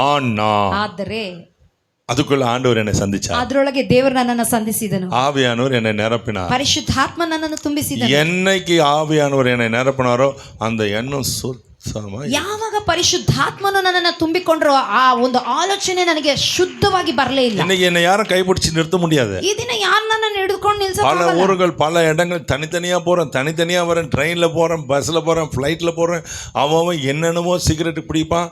எனக்கு அந்த அந்த அந்த வாசனையே வெறுப்பாரு. ಯಾವ್ದಾವುದೋ ದೇಶಗಳನ್ನ ಒಬ್ಬೊಂಟಿಯಾಗಿ ಬೇರೆ ಪ್ರಾಂತಗಳನ್ನ ಎಲ್ಲ ಪಟ್ಟಣಗಳನ್ನ ಎಲ್ಲ ಸ್ಥಳಗಳನ್ನ ಕಾರು ಬಸ್ಸು ಎಲ್ಲ ನನ್ನ ಹತ್ತಿ ಓಡಾಡ್ತಾ ಇರ್ತೀನಿ. ಆದ್ರೆ ಸೇದೋರು ಇದ್ದಾರೆ, ಆದ್ರೂ ನೋಡಿದ್ರೆ ನಂಗೆ ஒரு காலத்துல விருப்பமா இருந்தது, இன்னைக்கு வெறுப்பானதுக்கு காரணம் என்ன? ನನಗೆ ತುಂಬಾ ಒಂದು ಕಾಲದಲ್ಲಿ ಅದಂದ್ರೆ ತುಂಬಾ ಇಷ್ಟಪಡ್ತಾ ಇದೆ, ಆದ್ರೆ ಈಗ ಅದನ್ನ ನೋಡಿದ್ರೆ ಅಸಹ್ಯವಾಗ್ಲಿಕ್ಕೆ ಕಾರಣ நமக்குள்ளே வாசம் பண்ணுகிற தூய ஆவியானவர், ನಮ್ಮೊಳಗೆ ವಾಸ ಮಾಡುವಂತ ಪರಿಶುದ್ಧಾತ್ಮನು வேற பிடிங்க எடுத்துவார். ಆತನು ಬೇರು ಸಮೇತ ಕಿತ್ತು ಹಾಕುತ್ತಾನೆ. அவர் பேர் பரிசுத்தமாக்குகிற அக்கினி. ಆದ್ದರಿಂದ ಅದು ಪರಿಶುದ್ಧಪಡಿಸುವ. சங்கீதக்காரனை பாருங்க, 51 சங்கீதத்துல 10 வசனத்துல அவர் தன்னுடைய பாவத்தை நினைச்சு அழுகிறார். ಕೀರ್ತನೆಗಳ 51 தேவனே சுத்தமான இருதயத்தை ನೆನೆಸಿಕೊಂಡು ದಾವೀದನು ಅಳುತ್ತಾ ಇದ್ದಾನೆ, ನನಗೆ ಶುದ್ಧ ಹೃದಯವನ್ನು ಕೊಡು ಎಂಬುದಾಗಿ. ஆமா, நிலைவரமான ஆவி என்னிலே புதுப்பியும். ಕರ್ತನೆ ನೆಲೆಗೊಳ್ಳುವ ಆತ್ಮ, ಸ್ಥಿರವಾದ ಆತ್ಮವನ್ನ ನನ್ನಲ್ಲಿ, சுத்தமான இதயம் நிலைவரமான ஆவியை புதுப்பிக்கிறவர் பரிசுத்த ஆவியானவர். ಕರ್ತನೆ ನನ್ನನ್ನು ಉಜ್ಜೀವಿಸ ಮಾಡುವಂತ ದೇವರ ಆತ್ಮನ ಶಕ್ತಿಯನ್ನ ತುಂಬಿಸು ಎಂಬುದಾಗಿ ಕೇಳುತ್ತಾನೆ. அதனாலதான் உலக பிரசித்தி பெற்ற பெனிஹின் சொல்வாரு, ஒரு 4 வார்த்தை அந்நிய பாஷை பேசாம உன் படிக்க விட்டு நீ கீழே இறங்காத அப்படி சொல்லுவாரு தினந்தோறும். ಅದಕ್ಕೆ ಪ್ರತಿದಿನವೂ ತುಂಬಾ ಪ್ರಸಿದ್ಧವಾಗಿರುವಂತ ಬೆನಿಹಿನ ಹೇಳ್ತಾರೆ, ಒಂದು 4 ಅನ್ಯ ಭಾಷೆ ಮಾತನಾಡದೆ ನೀನು ಆ ಒಂದು ಹಾಸಿಗೆಯಿಂದ ಕೆಳಗೆ ಇಳಿಬೇಡ ಅಂತಾರೆ. அதுக்காக சக்கர பர பர பர பர சொல்லிட்டு இறங்கடாத, ಹಾಗಂತ ಶಕ್ಕರ ಬರ ಬರ ಬರ ಅಂತ ಹೇಳಿ ಇಳಿಬಾರದು. இந்த அந்நிய பாஷை தன்னை போல் நமக்குள்ள இருந்து உதயமாகும். ಈ ಅನ್ಯ ಭಾಷೆ ನಮ್ಮೊಳಗೆ ತನಗಿಯೇ ಅದು ಉದ್ಭವವಾಗುತ್ತದೆ. எப்பொழுது அவரை நினைக்கும் போது, அவரை பாடும் போது, அவரை துதிக்கும் போது, காலையில எழுந்து அவருடைய பாதத்துல உட்கார்ந்து நம்ம ஆராதிக்கும் போது அந்த அக்கினி இறங்கும், சுட்டெரிக்கும். ಆತನ ಸ್ತುತಿಸುವಾಗ, ಆರಾಧಿಸುವಾಗ, ವಾಕ್ಯವನ್ನ ಧ್ಯಾನಿಸುವಾಗ ಅಂತ ಸಂದರ್ಭಗಳಲ್ಲಿ ನಮ್ಮೊಳಗೆ ನಮಗೆ ಅರಿಯದ ರೀತಿಯಲ್ಲಿ ಆತನ ಅನ್ಯ ಭಾಷೆಗಳು ಶಂದರಗಡದಲಬ ಅಂತ ಪ್ರಾರಂಭವಾಗುತ್ತದೆ. ராத்திரி நான் ரொம்ப லேட்டா ரூமுக்கு போனேன். ಸೊ ರಾತ್ರಿ ನಾನು ತುಂಬಾ ತಡವಾಗಿ ಕೋಣೆಗೆ ಹೋದೆ. அதுக்கப்புறம் என்னுடைய வேலைகள் இருந்தது, அதை செய்தேன். ಸೊ ಅದಾದ್ಮೇಲೆ ನನ್ನ ಕೆಲವು ಕೆಲಸಗಳಿದ್ದು ಮಾಡಿದೆ. காலையில திடீரென்று என் கண்கள் திறந்தது. ಸೊ ಬೆಳಗ್ಗೆ ತಕ್ಷಣದಲ್ಲೇ ಹಾಗೆ ನನ್ನ ಕಣ್ಣು ತೆರೆಯಲ್ಪಟ್ಟು எழுந்து என்னுடைய இருக்கையில உட்கார்ந்து ஆண்டவரே அப்படின்னு நினைச்சேன். ಎದ್ದು ನನ್ನ ಕೋಣೆಯಲ್ಲಿ ಇದ್ದುಕೊಂಡು ಕರ್ತನೇ ಎಂಬುದಾಗಿ ಪ್ರಾರ್ಥಿಸಿದೆ. எங்கந்து தெரியல, திடீரென்று ஆவியானவர் இறங்கி என்னை நிரப்பினார். ಎಲ್ಲಿ ಅಂತ ಗೊತ್ತಿಲ್ಲ, ಹಾಗೆ ಪರಿಶುದ್ಧಾತ್ಮ ನಮ್ಮ ಮೇಲೆ அவ்வளவுதான், ஒரு புது பலன் தான் ஆவியில. ಹೊಸ ಒಂದು ಆತ್ಮದಲ್ಲಿ ஒவ்வொரு நாளும் நம்மை புதுப்பிப்பார், பரிசுத்தமாக்குவார். ಒಂದೊಂದು ಯೌವನವು ಕರ್ತನು ನಮ್ಮನ್ನು ಹೊಸದಾಗಿ ಮಾಡುತ್ತಾ ಇರ್ತಾನೆ. இது பாதுகாக்கும் அக்கினி. ಇದು அடுத்தது ಸಂರಕ್ಷಿಸುವಂತಹ ಬೆಂಕಿ. anointing that protects us. So ನಮ್ಮನ್ನು ಸಂರಕ್ಷಿಸುವ ಬೆಂಕಿ. இந்த அக்கினி இருந்துச்சுன்னா நம்மை சுத்தி பாதுகாக்கும். ಈ ಬೆಂಕಿ ಇರುವುದಾದರೆ ಅದು ನಮ್ಮನ್ನ ಕಾಪಾಡುತ್ತದೆ. நிறைய செய்தி கேட்டுருவாங்க. நேத்து கூட என் மனைவி சொன்னாங்க அந்த அக்கினி அவங்களை சுத்தி எரிந்து கொண்டே இருந்தது. ಸೊ ನನ್ನ ಹೆಂಡತಿ ಅವರು ಹೇಳುವಾಗ ಆ ಬೆಂಕಿ ಅವರನ್ನ ಹಾಗೆ ಸುತ್ತುವರಿತಾನೆ ಇತ್ತು. ஒரு முறை திருநெல்வேலி என்ற பட்டணத்துல ஒரு ஒரு ஒரு ஆலயத்துக்கு போயிருந்தேன். ತಿರುನಲ್ವೇಲಿ ಎಂಬುವಂತ ಭಾಗದಲ್ಲಿ ಒಂದು ಆಲಯಕ್ಕೆ ಹೋಗಿದ್ದೆ. அங்க இருந்த ஒருத்தர் சொன்னாரு, ಅಲ್ಲಿರುವ ಒಬ್ರು ಹೇಳಿದ್ರು, ஐயா எங்க ஆலயத்துல இருக்கிற ஒரு பெண்ணுக்கு ஒரு அற்புதம் நடந்துச்சு. ಅಯ್ಯ ನಮ್ಮ ಸಭೆಯಲ್ಲಿ ಇರತಕ್ಕಂತ ಒಂದು ಹೆಣ್ಣು ಮಗಳಿಗೆ ಒಂದು ಅದ್ಭುತ ನಡೆಯಿತು. இதுங்க அந்த அபிஷேகம் பெற்றவங்கலாம் ரொம்ப ஆரம்பத்துல ரொம்ப எந்தூசியாஸ்டிக்கா இருப்பாங்க. ಸೊ ಅಭಿಷೇಕವನ್ನು ಹೊಂದಿದವರು ಪ್ರಾರಂಭ ದಿನಗಳಲ್ಲಿ ತುಂಬಾ ಉತ್ಸಾಹವಾಗಿರುತ್ತಾರೆ. ஒரு 4-5 பொண்ணுங்களா சேர்ந்து ஒரு காட்டு பகுதியில போய் ஜெபம் பண்ணலாம்னு போயிட்டாங்க. 4-5 ಜನ ಹೆಣ್ಣು ಮಕ್ಕಳು ಒಟ್ಟಾಗಿ ಸೇರಿ ನಾವು ಹೋಗಿ ಕಾಡಿನಲ್ಲಿ ಪ್ರಾರ್ಥನೆ ಮಾಡೋಣ ಬಾ ಅಂತ ಹೋದ್ರು. ஆவியானவரும் நம்முடைய வாஞ்சையை பார்த்து இறங்கி வருவார். ಪರಿಶುದ್ಧಾತ್ಮನು ನಮ್ಮ ದಾಹವನ್ನ இவங்களுக்கு நேரம் போனதே தெரியல, இருட்டாயிடுச்சு. ಆದ್ರೆ ಇವ್ರಿಗೆ ಸಮಯ ಕಳೆದಿದ್ದೆ ಗೊತ್ತಾಗಿಲ್ಲ, ಕತ್ಲೆ ಆಗ್ಬಿಡ್ತು. அவங்களாம் சுத்தி உட்காந்து ஜெபம் பண்ணிருக்காங்க. அந்த இடத்துல ஒரு 10-15 பசங்க வந்துட்டானுங்க தண்ணி சாராய பாட்டிலோட. ಅವರು ಸುತ್ತಲೂ ಪ್ರಾರ್ಥನೆ ಮಾಡ್ತಾ ಇದ್ದಾರೆ. ಆ ಸಮಯದಲ್ಲಿ ಹತ್ತಿರದಲ್ಲಿ ಇದ್ದಂತ ಕುಡುಕರೆಲ್ಲ ಕುಡ್ಕೊಂಡು ಆ ಕುಡುಕದ ಬಾಟಲ್ தண்ணி அடிச்சிடும் போது பார்த்தா அங்க பக்கத்துல பாட்டு சத்தம் கேக்குது. ಚೆನ್ನಾಗಿ ಕುಡಿದು ಅವ್ರು ಕುಡ್ಕೊಂಡು ಕುಂತಿದ್ದಾರೆ. ಆ ಸಮಯದಲ್ಲಿ ಶಬ್ದ ಕೇಳಿಸ್ತು. பார்த்தானுங்க எல்லாம் வாலிப பிள்ளைங்க. ನೋಡಿದ್ರೆ ಎಲ್ಲ ವಯಸ್ಸು ಹೆಣ್ಮಕ್ಳು. ரொம்ப சந்தோஷமா போச்சு. ನೋಡಿದ್ದೆ ತುಂಬಾ ಸಂತೋಷ ಆಯ್ತು. நல்ல வேட்டை கிடைச்சது இன்னைக்கு. ಚೆನ್ನಾಗಿ ಒಳ್ಳೆ ಬೇಟೆ ಸಿಕ್ತು ನಮ್ಗೆ. ಎಲ್ಲ ಇಳந்தானுங்க கூட்டி வந்தாங்க. பார்த்தா இதுங்கெல்லாம் கை வைத்து நல்ல சோத்திரம் பண்ணி ஜெபம் பண்ணி அந்நிய பாஷை பேசிட்டு இருக்கு. ಇವರು ಚೆನ್ನಾಗಿ ಕೈಗಳನ್ನ ಮೇಲೆ ಚಾಚಿ ಅನ್ಯ ಭಾಷೆಯಿಂದ ಪ್ರಾರ್ಥಿಸ್ತಾ ಇದ್ದಾರೆ. இவங்களுக்கு ஒண்ணும் புரியல. ಇವ್ರಿಗೆ ಏನು ಅರ್ಥ ಆಗ್ಲಿಲ್ಲ. பேசினுங்கறாங்க. ಏನೋ ಮಾತಾಡ್ತಾ ಇದಾರಲ್ಲ. சரிடா டேய் சொத்த சொன்னா ஒண்ணு செய்யாத, வெயிட் பண்ணு, முண்டு அவங்களுக்கு முடிட்டோம், அப்புறம் பாத்துக்கலாம். ಸರಿ ಏನು ಮಾಡಬೇಡ, ಅವ್ರು ಏನ್ ಮಾಡ್ತಿದ್ರು ಗೊತ್ತಿಲ್ಲ, ಮುಗಿಲಿ ತಡಿ ಅಂದ್ರು. அப்படி பார்த்துக்கிட்டே இருந்தாங்க. ಹಾಗೆ ನೋಡ್ತಾ ಇದ್ರು. திடீர்னு அவங்களால பார்த்த காட்சி அவங்களுடைய சுத்தியும் அக்கினியை எரிந்து கொண்டிருந்தது. ಸೊ ದಿಢೀರ್ ಅಂತ ನೋಡ್ತಿರುವಂತ ದೃಶ್ಯ, ಅವರ ಸುತ್ತಲೂ ಒಂದು ಬೆಂಕಿಯೋಪಾದಿಯಲ್ಲಿ ಬೆಂಕಿ ಎಲ್ಲ ಉಯರத்துக்கு நெருப்பு எரியுது. ಹಾಗೆ ಆ ಎತ್ತರದವರೆಗೂ ಆ ಬೆಂಕಿ ಉರಿತಾ ಇದೆ. அந்த நெருப்பு அவங்கள நோக்கி வர்ற மாதிரி வருது. ಸೊ ಆ ಬೆಂಕಿಯ ಹುಡುಗರನ್ನ ನೋಡಿ ಹಾಗೆ ಬರುವ ಹಾಗಿದೆ. என்னென்னோ பண்ணி பார்த்தா அவங்களால முடியல. ಏನೇನೋ ಮಾಡ್ಲಿಕ್ಕೆ ನೋಡಿದ್ರು ಮಾಡ್ಲಿಕ್ಕೆ அக்கினி அவங்கள பாக்குது. ಆ ಬೆಂಕಿ ಅವರನ್ನೇ ನೋಡ್ತಾ ಇದೆ. அக்கினி அவங்கள துரத்துது. ಬೆಂಕಿ ಅವರನ್ನ ಹಿಂದಡ್ತಾ ಇದೆ. அவங்க மேல பத்துது. ಅವರ ಬೆಂಕಿ ಅವರ ಮೇಲೆ கத்தி அலறி அடிச்சு ஓடி போனாங்க. ಅವರು ಹಾಗೆ ಅದು ಉರಿಯೋದನ್ನ ನೋಡಿ ಹಾಗೆ அதுல ஒருத்தனுக்கு ஒரு பொண்ணு தெரியும். ಆದ್ರೆ ಒಬ್ಬನಿಗೆ ಮಾತ್ರ ಒಂದು ಹುಡುಗಿ ಗೊತ್ತಿತ್ತು. 2 நாள் பொறுத்து அந்த பிள்ளையை போய் பார்த்தான். 2 ದಿನ ಆದ್ಮೇಲೆ ಆ ಹುಡುಗಿನ ಹೋಗಿ ಮಾತನಾಡಿಸಿದ. இந்த நாள்ல இந்த இடத்துல இப்படி இருந்தீங்களே, ಇಂತ ದಿನದಲ್ಲಿ ಇಂತ ಸ್ಥಳದಲ್ಲಿ ನೀವು ಹೀಗಿದ್ರಲ್ಲ.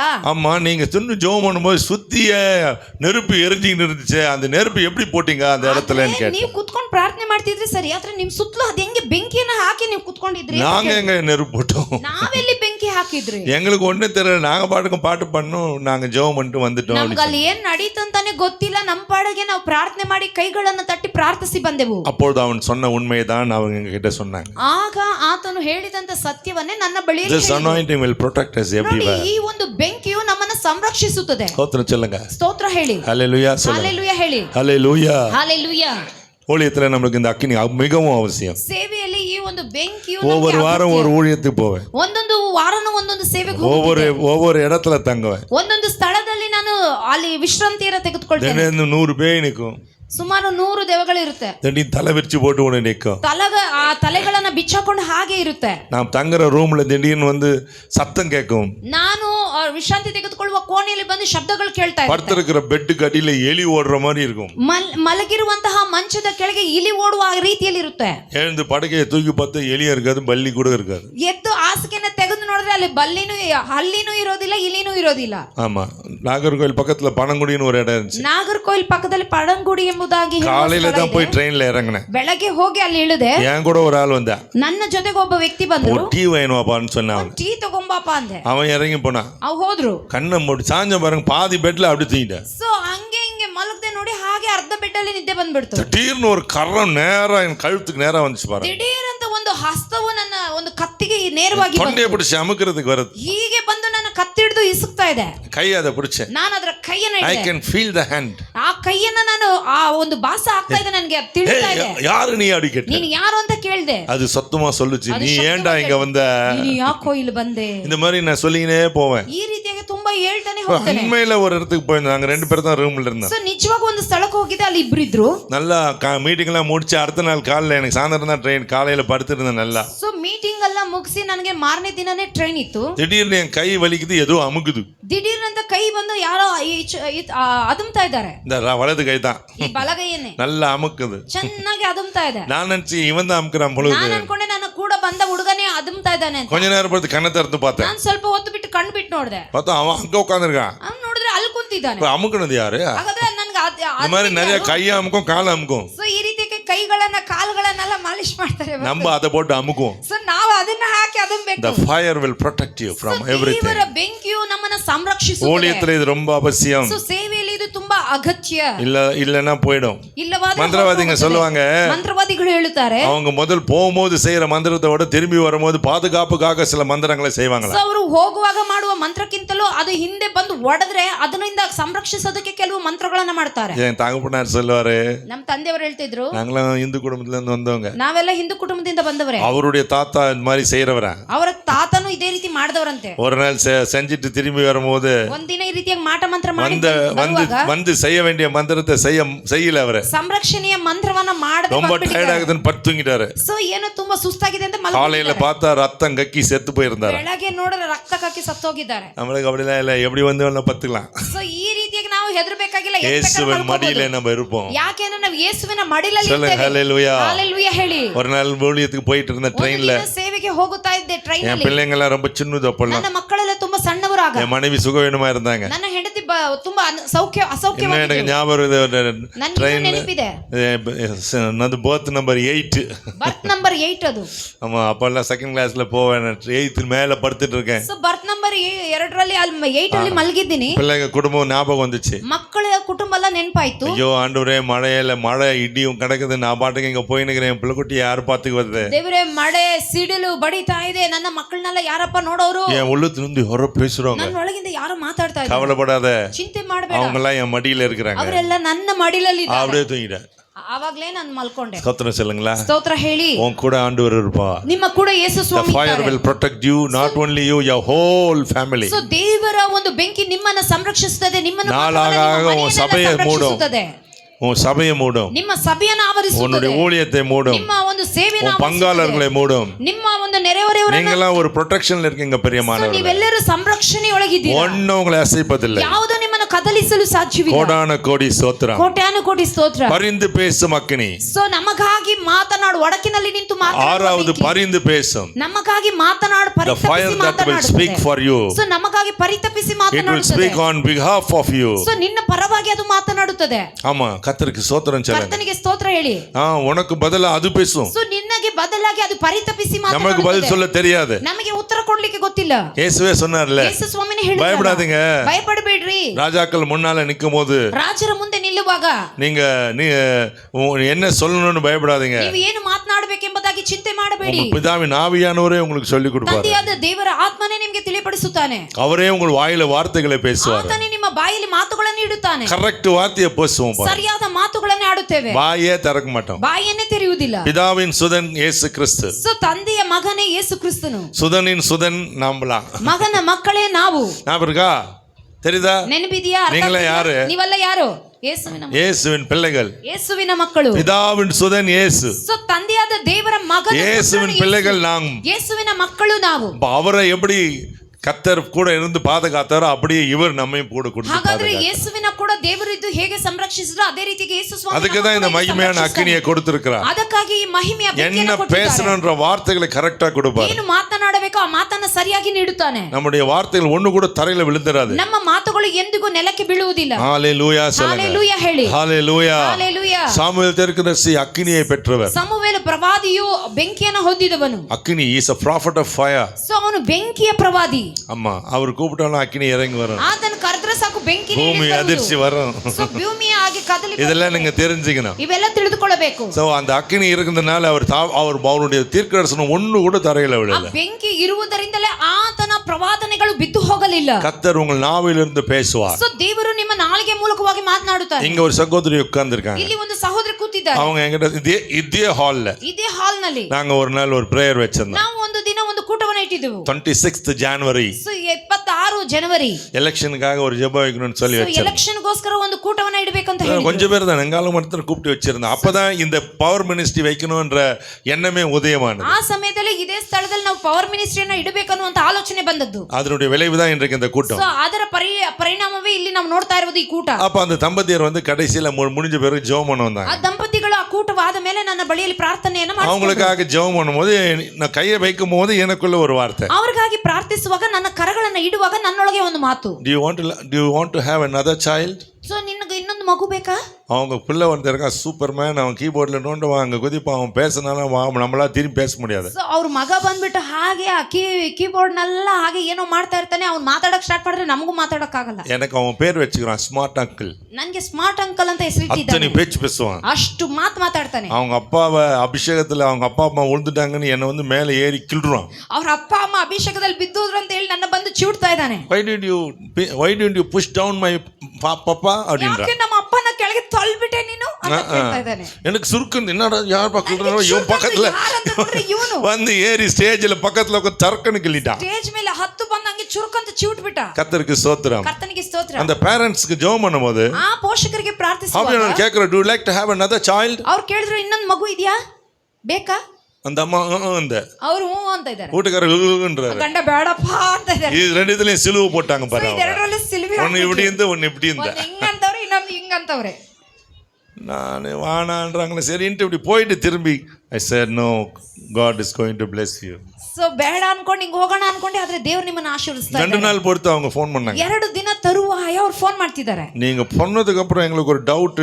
நாங்க போய் ஹாஸ்பிடல்ல செக் பண்ணோம். ನೀವು ಹೇಳಿದ್ಮೇಲೆ ಏನೋ ಒಂದು ಸಂಶಯ, ಅದಕ್ಕೆ ಆಸ್ಪತ್ರೆಗೆ ಹೋಗಿ ಪರೀಕ್ಷೆ ಮಾಡಿದ್ರಿ. 2 மாசம் பிரெக்னெண்டா இருக்கிறேன். ನಾನು 2ನೇ ಮಗುವಿನ ತಾಯಿ ಆಗ್ತಾ ಇದ್ದೀನಿ. ஆவியானவர் தான் இந்த வெளிப்பாடெல்லாம் தருவார். ಸೊ ದೇವರ ಆತ್ಮನೇ ಈ ಒಂದು சொல்லினே போவேன் நிறைய. ಈ ರೀತಿಯಾಗಿ ಹೇರಳವಾಗಿ ಹೇಳುತ್ತಾ ಹೋಗುತ್ತೇನೆ. இந்த மாதிரி நீங்க சொல்ல போறீங்க ಸೊ இனிமேல். ಈ ರೀತಿಯಾಗಿ ಇನ್ನು ಮುಂದೆ ನೀವು ಹೇಳಲಿದ್ದೀರಾ. பரிசுத்த ஆவியானவர் எவ்வளவு கனம் பண்றீங்களோ, ಪರಿಶುದ್ಧಾತ್ಮನನ್ನ ಎಷ್ಟು ನೀವು வேத வார்த்தைகளை எவ்வளவு கனம் பண்றீங்களோ, ದೇವರ ವಾಕ್ಯಕ್ಕೆ ಎಷ್ಟು ಗೌರವ, கர்த்தருடைய கட்டளைகளை கற்பனைகளை நியமங்களை எவ்வளவு கனம் பண்றீங்களோ, ದೇವರ ಕಟ್ಟಳೆಗಳನ್ನ ಆಜ್ಞೆಗಳನ್ನ ನಿಯಮಗಳನ್ನ ಎಷ್ಟು ಪಾಲಿಸ್ತೀರೋ அவ்வளவு கர்த்தர் உங்களை கனம் ಅಷ್ಟರ பண்ணுவார். ಮಟ್ಟಿಗೆ ಕರ್ತನು ನಿಮ್ಮನ್ನ ಘನಪಡಿಸುತ್ತಾನೆ. ஸ்தோத்திரம். ಸ್ತೋತ್ರ. நீங்க நான் ஆண்டவரை கனம் பண்ணுவேன்னு சொல்லிட்டு அப்பா அம்மா கனம் பண்ணலன்னா பூட்ட கேஸ் ஆயிடும். ஏன்னா அப்பா அம்மா கனம் பண்ணணும் பைபிள் சொல்லுது. ದೇವರನ್ನ ನಾವು ಘನಪಡಿಸ್ತೀವಿ ಅಂತ ಹೇಳಿ ತಂದೆ ತಾಯಿಯನ್ನ ಸನ್ಮಾನಿಸದೆ ಹೋದ್ರೆ ದೇವರ ವಾಕ್ಯ ಹೇಳ್ತದೆ நிறைய உபவாசம் பண்ணி ஜெபம் பண்ற பாஸ்டர்களா இருக்காங்க.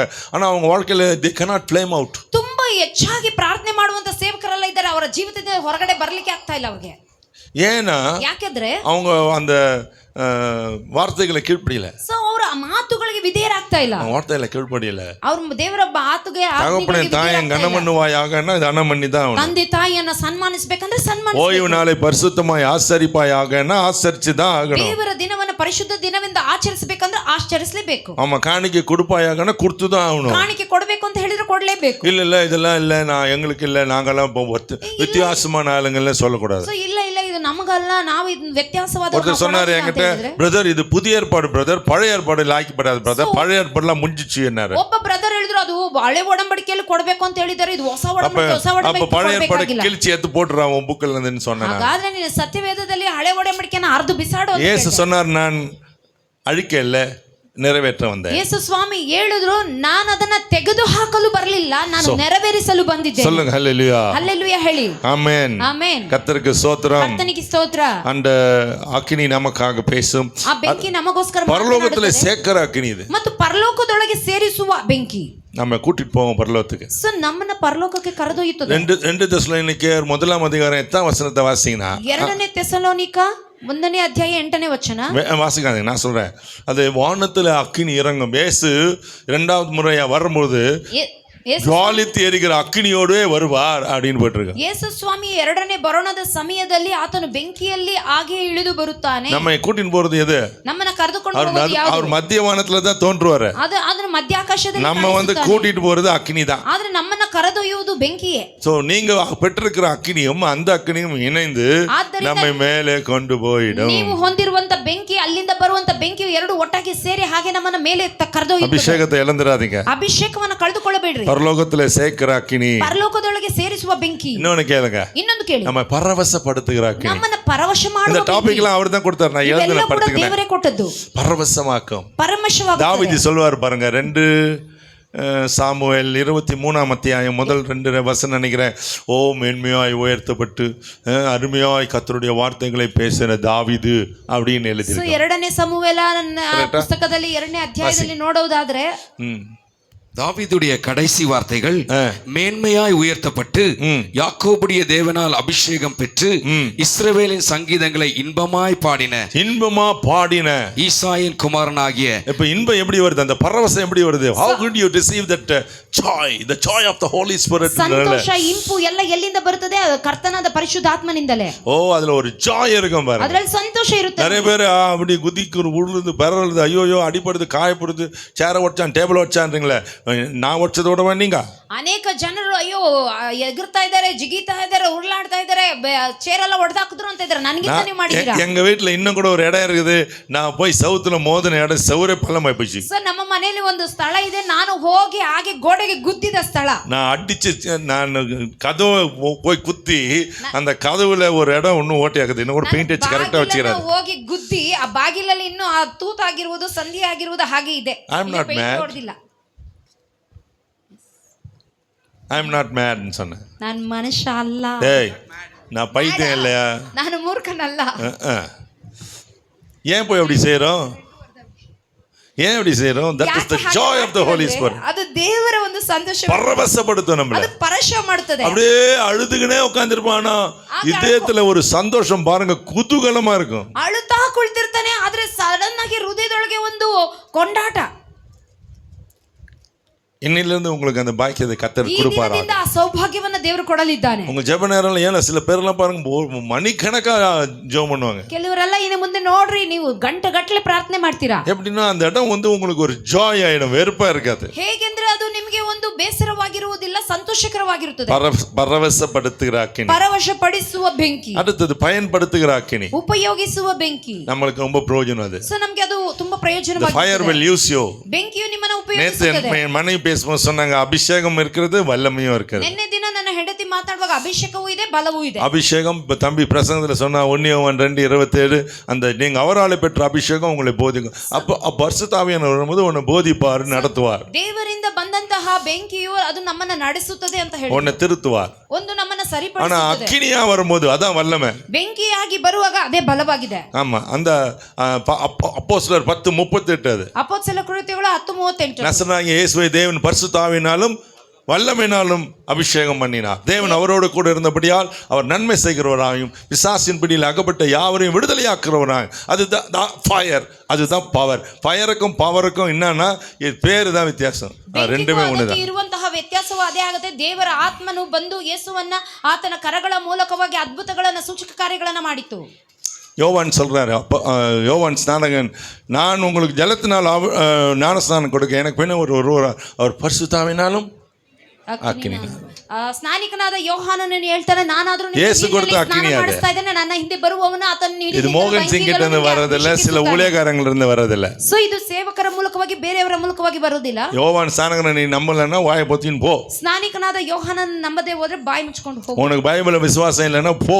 ಬೈಬಲ್ ಮೇಲೆ ನಂಬಿಕೆ ಇಲ್ಲದೆ ಅದಕ್ಕೆ ರೂಮ್ போட்டு பேசினீதா உன் தலையெழுத்து பேசின்னு போ. ಹಾಗಂತ ಹೂ ಅಂತ ಹಾಕೊಂಡು ಹೋಗ್ತಾ ಇದ್ರೆ ಅದು ನಿನ್ನಿಷ್ಟ, ಹೋಗು. உனக்கு பணம் தான் வரும், எங்களுக்கு பவர் வரும். ನಿನಗೆ ಹಣ ಬರುತ್ತೆ, ನನಗೆ ಶಕ್ತಿ ಬರುತ್ತೆ. ஒரு நாளைக்கு உனக்கு மரணம் வரும், எங்களுக்கு ஜீவன் வரும். ಒಂದು ದಿನ ನಿನಗೆ ಮರಣ ಬರುತ್ತೆ, ನಮಗೆ ಜೀವ ಬರುತ್ತೆ. இந்த ஜீவன் எங்களை பரிபூர்ண ஜீவனுக்குள்ளே கொண்டு போய் சேர்க்கும். ಜೀವ ನಮ್ಮನ್ನ ಪರಿಪೂರ್ಣತೆಯೊಳಗೆ. மோசேயை உபயோகப்படுத்தியது, ಮೋಶೆಯನ್ನು ಉಪಯೋಗಿಸಿತು, எலியாவை உபயோகப்படுத்தியது, ಎಲಿಯನನ್ನು ಉಪಯೋಗಿಸಿತು, எலிசாவை உபயோகப்படுத்தியது, ಎಲಿಷನನ್ನು ಉಪಯೋಗಿಸಿತು. பேதுருவை உபயோகப்படுத்தியது, ಪೇತ್ರನನ್ನು பவுலை ಉಪಯೋಗಿಸಿತು. உபயோகப்படுத்தியது, ಪೌಲನನ್ನು ಉಪಯೋಗಿಸಿತು. உன்னையும் என்னையும் உபயோகப்படுத்துகிறது. ನನ್ನನ್ನು ಉಪಯೋಗಿಸುತ್ತದೆ. ஸ்தோத்திரம் ಸ್ತೋತ್ರ. சொல்லுங்க, ஸ்தோத்திரம். ಸ್ತೋತ್ರ ಹೇಳಿ. ஹalleluya, ஹalleluya, ஹalleluya. ஹalleluya. ஆண்டவர் நம்மை உபயோகப்படுத்துகிறவர். ಸೊ ದೇವರು ನಮ್ಮನ್ನು ಉಪಯೋಗಿಸಪಡಿಸುವವನು. அவர்தான் உபயோகப்படுத்துவார். ಆತನೇ ಉಪಯೋಗಿಸುತ್ತಾನೆ. என்னைக்கு இந்த அக்கினி இறங்கிச்சோ, ಯಾವಾಗ ಈ ಬೆಂಕಿ ಇಳಿಯಿತೋ, போற இடத்துல ஏதாவது நடக்கும். ಹೋಗುವ ಸ್ಥಳದಲ್ಲಿ ಎಲ್ಲ ಕಾರ್ಯ ನಡೆಯುತ್ತದೆ. ஒரு ஆளு சீட்ல இருந்தா கீழே தொம்முன்னு விழுவான். ಒಂದು ಸ್ಥಳದಲ್ಲಿ ಒಂದು ವ್ಯಕ್ತಿ கிச்சன்ல இருந்து ஒரு பொம்பளை கத்திக்கினே ஓடி வருவா. ಕಿಚನ್ ಒಳಗಿಂದ ಒಂದು ವ್ಯಕ್ತಿ ಕೂತ ಹೊರಗೆ ಬರ್ತಾರೆ. பேய் பிடிச்சி கத்தி அலறுவா. ದೆವ್ವ ಹಿಡಿದು ಹಾಗೆ தலைமுடி வச்சு சர்ரு சர்ரு சர்ருன்னு சுத்துவா. ತಲೆ ಕೂದಲಿಂದ ಸರ ಸರ ಅಂತ ತಿರುಗ್ತಾರೆ. சும்மா இருந்த ஒரு பொம்பளை தங்கால தலைய கொண்டே அப்படி அவுத்து விட்டுட்டு வந்தா பாரு ஒரு நாள். ಸುಮ್ಮನೆ ಕೂತಿರುವಂತಹ ಒಂದು ಸ್ತ್ರೀ ಬಂದ ಕೊಂಡೆನ ಬಿಚ್ಚಾಕೊಂಡು ಬಂದ್ಲು. அப்பதான் தெரியும் அவளுக்கு இவ்வளவுதான் முடியுன்னு. ಆಗ ಅವಳಿಗೆ ಅರ್ಥ ಆಯ್ತು, இவ்வளவு பெரிய கொண்டையே வச்சுனுக்கிறா. ಇಷ್ಟು ದೊಡ್ಡ ಕೊಂಡೆ ಇದೆ. ஆமா, இப்பதான் ஆட்டி விட்டா தெரியும் இப்ப எது கொண்டைன்னு. ಎಷ್ಟು ಜನರ ಕೊಂಡೆಗಳನ್ನ ಅಲ್ಲಾಡಿಸಿದ್ರೆ ಗೊತ್ತಾಗುತ್ತೆ ಎಷ್ಟು ಕೂದಲಿದೆ ಅಂತ. கர்த்தருடைய வல்லமை உங்களை உபயோகப்படுத்தும். ದೇವರ ಶಕ್ತಿ ನಿಮ್ಮನ್ನು The fire will ಉಪಯೋಗಿಸುತ್ತದೆ. use you. ಸೊ ಬೆಂಕಿ ನಿಮ್ಮನ್ನು ಉಪಯೋಗಿಸುತ್ತದೆ. பத்தாவது, 10ನೇದು பயன் தரும் அக்கினி. ನಮ್ಮನ್ನ பயன்னா நன்மை செய்கிற அக்கினி. ಸೊ ಒಳಿತನ ಮಾಡುವ ಅಗ್ನಿ. It will make you fruitful. So ನಿಮ್ಮನ್ನ ಫಲದಾಯಕವಾಗಿ ಮಾಡುತ್ತದೆ. This fire will make you fruitful. ಈ ಬೆಂಕಿ ನಿಮ್ಮನ್ನ ಫಲದಾಯಕವಾಗಿ ಮಾಡುತ್ತದೆ. சும்மாவே இருக்காது, ಸುಮ್ಮನೆ ಇರುವುದಿಲ್ಲ, உயர்த்திக்கிட்டே இருக்கும். ಯಾವಾಗಲೂ யோசேப்பை அவனுக்கு பயன் கொடுத்தது. ಯೋಸೇಫನಿಗೆ ಫಲವನ್ನು வேதம் ನೀಡಿತು. சொன்னது, யோசேப்பு கனி தரும் திராட்சை செடி. ಯೋಸೇಫನು ಫಲದಾಯಕವಾದ ವೃಕ್ಷ. அவன் கனி கொடுத்தான். ಆತನ அவன் ಫಲವನ್ನು கனியில அநேகர் சாப்பிட்டு திருப்தியானார்கள். ಸೊ ಆತನ ಫಲಗಳನ್ನು ಅನೇಕರು Almost the whole world was blessed because of him. So ಆತನ ಮೂಲಕವಾಗಿ ಇಡೀ ಅಲ್ಲಿ அவனுக்குள்ள இருந்த அக்கினி ஞானமாய் வெளிப்பட்டது. ಆತನ ಮೂಲಕವಾಗಿ ಬೆಂಕಿ ಪ್ರಕಟವಾಯಿತು.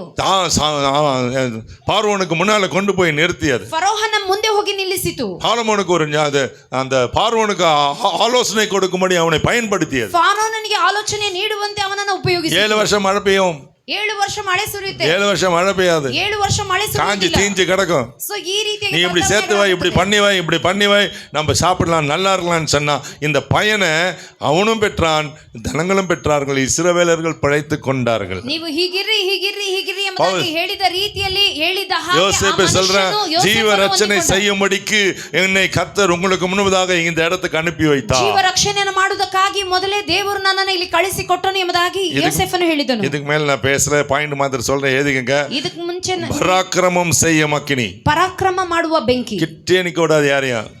ಬೈತಾ ಇರಬಾರ್ದು, போட்டு தள்ளினவன ಎಲ್ಲ ಅವ್ರನ್ನ ಹಾಕಂಗೆ ತಳ್ಳಿಬಿಡುತ್ತೆ. சொன்னாரு பாருங்க, பின்னால கத்தி ஏத்துன்னு வந்தா குத்துறதுக்கு, திடீர்னு பார்த்தா ஒரு மூலைல போய் ஊந்து கிடக்குறான்னு. ಹಿಂದೆ ಒಬ್ಬ ಬಂದ್ಬಿಟ್ಟು ಕತ್ತಿನ ರೌಡಿ ಬಂದು ಚುಚಕ್ ಬಂದ, ಆದ್ರೆ ಹಿಂಗೆ ತಿರುಗಿ ನೋಡೋಷ್ಟ್ರಲ್ಲಿ ಡಮ್ ಅಂತ ಬಿದ್ದೋಗಿದ್ದ ಅಂತ ಹೇಳಿದ್ರು. இந்த மாதிரி நிறைய இடத்துல நடந்தது. ಈ ರೀತಿಯಾಗಿ ಅನೇಕ ಸ್ಥಳದಲ್ಲಿ ನಡೆದಿದೆ. நம்மள அடிக்கிறதுக்கு சேர தூக்கின்னு வரோம், ಸೊ ನಮ್ಮನ್ನು ಹೊಡೆಯೋದಕ್ಕೆ ಚೇರ್ಗಳನ್ನ எங்கடா போய் ஊந்து கிடப்பான். ಎಲ್ಲೋ ಬಿದ್ದಿರ್ತಾನೆ. கர்த்தருடைய கிருபை ಕರ್ತನ ಕೃಪೆ பராக்கிரமான காரியங்களை செய்யும், ಪರಾಕ್ರಮ ಕಾರ್ಯಗಳನ್ನು ಮಾಡುತ್ತದೆ. பராக்கிரமசாலி என்று சொல்ல வைக்கும். ಶಾಲಿಲಿಯೇ ಎಂಬುದಾಗಿ ಹೇಳುತ್ತದೆ. கிதியோன் சாதாரண மனுஷன் அல்ல, ಗಿದ್ಯೋನನು ಸಾಮಾನ್ಯ பயங்கர பராக்கிரமசாலி. ಪರಾಕ್ರಮಶಾಲಿ. ಯೆಪ್ತಾ சாதாரண மனுஷன் இல்ல, ಆತನು சிம்சோன் சாதாரண மனுஷன் இல்ல, ಸಂಸೋನನು ಸಾಧಾರಣವಾದ ಮನುಷ್ಯ. பயங்கரமான ಪರಾಕ್ರಮಶಾಲಿ கதவு, ஒரு தேசத்தினுடைய கதவை புட்டிங்க தூக்கி நடந்து போனா.